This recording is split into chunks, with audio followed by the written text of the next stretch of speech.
c'est Alexandre et bienvenue dans mon émission Sous la Varangue. Sous la Varangue, c'est une émission qui parle de culture, d'histoire et d'événementiel.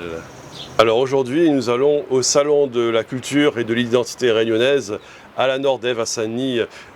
Nous avons déjà eu l'occasion d'aller à la Nordève, c'était pour le salon de l'écologie, le salon de la maison, le salon de l'emploi. Et cette fois-ci, nous allons rencontrer Zakaria Mal, qui a créé ce salon de son initiative, et nous allons découvrir les différents stands.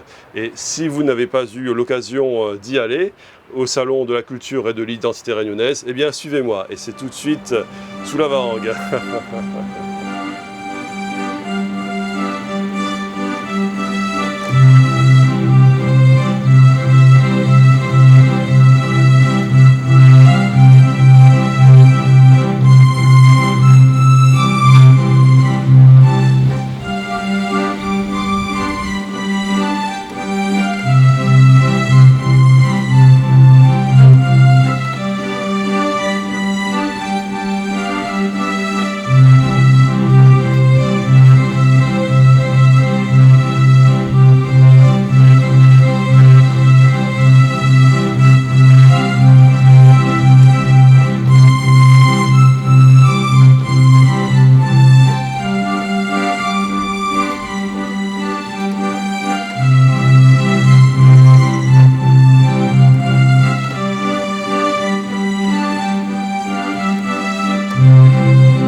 Là, nous sommes avec Monsieur Zakaria Mal. Monsieur, vous êtes le président de l'association organisatrice de cet événement du Salon de l'identité, ici à la Nordève. Alors, moi, je trouve que ce salon-là, il est bien organisé, il est vraiment gaillard, il y a toutes sortes de supports, que ce soit littéraire, que ce soit l'artisanat, que ce soit la musique. Et moi, je trouve que la sélection est très intéressante. Bonjour tout le monde, moi c'est Zakaria, il est le président de l'association Comme qu'il est. Il dirige aussi une agence d'ingénierie culturelle basée sur Saint-Denis.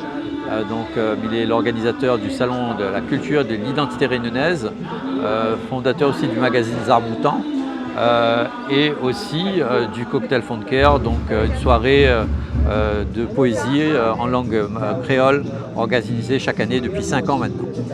Donc aujourd'hui, présentation le Salon de la culture et de l'identité réunionnaise. C'est un salon structuré autour de 4 villages montrant l'expérience et la créativité des Réunionnais.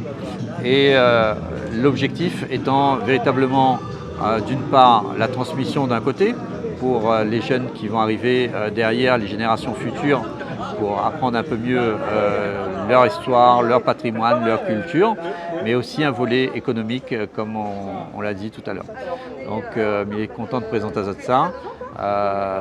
Nous serons là vendredi, samedi, dimanche. Donc aujourd'hui c'est la journée dédiée en hommage à Alain Peters, c'est le Wati Watia. Demain, ce sera samedi 20, ce sera le Wayo Forme, c'est une journée dédiée au courage des femmes réunionnaises. Et la troisième journée, c'est la conférence des 1000, une conférence axée notamment sur le rassemblement des Réunionnais autour des valeurs, autour de la question de l'identité, autour de la question de la présence et autour de la question de la responsabilité également. Donc voilà, tout ça pour donner de l'élan à la parole réunionnaise et montrer que nous les présents, nous fait beaucoup de choses et nous soutient cette diversité culturelle, cette richesse qui est notre diversité culturelle véritablement. Oui, donc nous on a organisé ça effectivement dans le but effectivement de montrer l'excellence réunionnaise, ce que nous avons produit de mieux, bien évidemment dans les expressions artistiques, culturelles, dans le domaine littéraire, dans le domaine aussi de l'artisanat, donc de toutes sortes de choses qu'on peut éventuellement produire ici à La Réunion, dans l'objectif effectivement de se dire qu'effectivement notre principale richesse c'est vraiment de Moon. Bien sûr. Le volcan, nous avons les plages, nous avons les montagnes, mais ce qui est intéressant, c'est cette diversité culturelle c'est cette richesse que nous avons ici à La Réunion. Et là, c'est l'occasion, avec le Salon de la Culture, de venir voir tout ça, c'est-à-dire de rendre visible ce qui est invisible. Parce que généralement, la culture, c'est quelque chose qui est difficilement définissable. Mais justement, en ayant cet objectif ici, en venant ici, les gens vont pouvoir voir un petit peu comment déjà regarder un petit peu tout ce qu'on peut produire éventuellement pour pouvoir s'approprier et pouvoir se projeter un petit peu plus. C'est la question de l'enracinement, la question de comment faire en sorte de transmettre, c'est la transmission tout d'abord, mais c'est aussi s'enraciner pour se projeter pour le présent, pour le futur et pas uniquement le passé. Alors, ce que moi j'ai remarqué, c'est que l'artisanat lui revient à l'honneur, toute le banc de tradition que nous l'a fait oublier, lui revient à l'honneur, et c'est pour le plus grand plaisir de notre culture et pour mettre la Réunion en l'air. C'est ça que je trouve qu'elle est vraiment notable. Ce que nous dit, c'est qu'effectivement, la culture, c'est quelque chose de moderne, donc qui évolue avec le temps. Donc l'artisanat, c'est une tradition, mais c'est aussi très très présent dans notre vie quotidienne. Et il faut se reposer là-dessus, sur la valorisation à la fois du patrimoine naturel, mais aussi culturel. Donc dans l'artisanat, on a les deux. On a à la fois la nature, à travers les tressages, les fibres, tout ça, etc.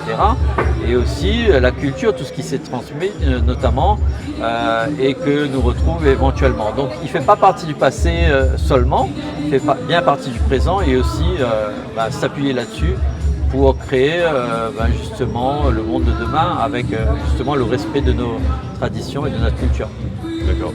Et maintenant, M. Ball, expliquez-nous un peu comment on organise toutes les affaires de l'organisation. Comment ça se passe? Alors le Salon de la Culture et de l'Identité réunionnaise, il est structuré autour de 4 villages.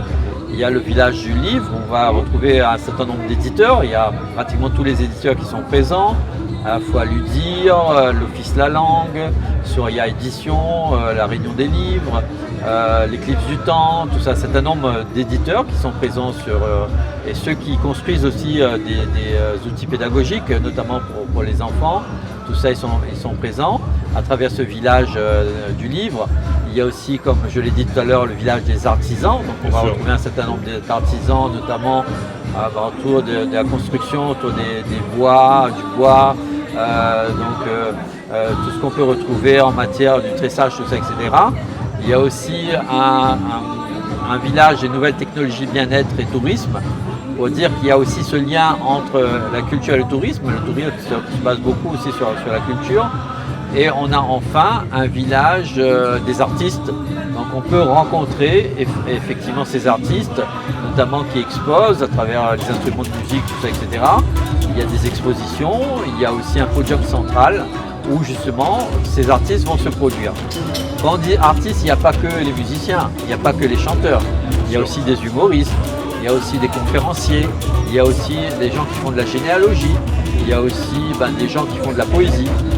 Et tout ça, des émissions littéraires aussi le matin. La crise du Covid que nous subissons, que tous les commerçants, que tous les artisans subissons, je pense que ça a dû être difficile à juguler parce que c'est une contrainte que nous avons tous et ça a dû être quelque chose de difficile à gérer. Oui, le secteur de la culture à l'heure actuelle a passé un moment très très difficile depuis 2 ans. Et donc là, c'était le moment un petit peu de se dire, on va se relancer un peu. Donc, les salles de spectacle ont été fermées, les intermittents n'ont pas travaillé.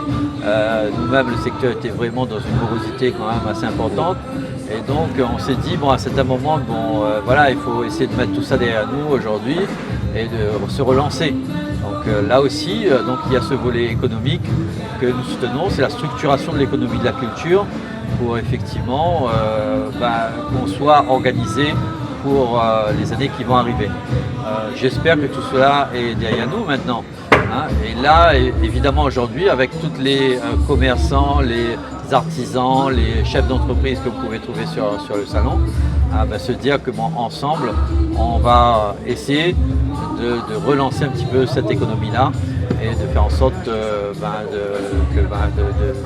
pouvoir justement vendre un peu plus et pouvoir aussi proposer ce que nous construisons, ce que nous produisons et nous produisons des choses de qualité. C'est une très très grande production.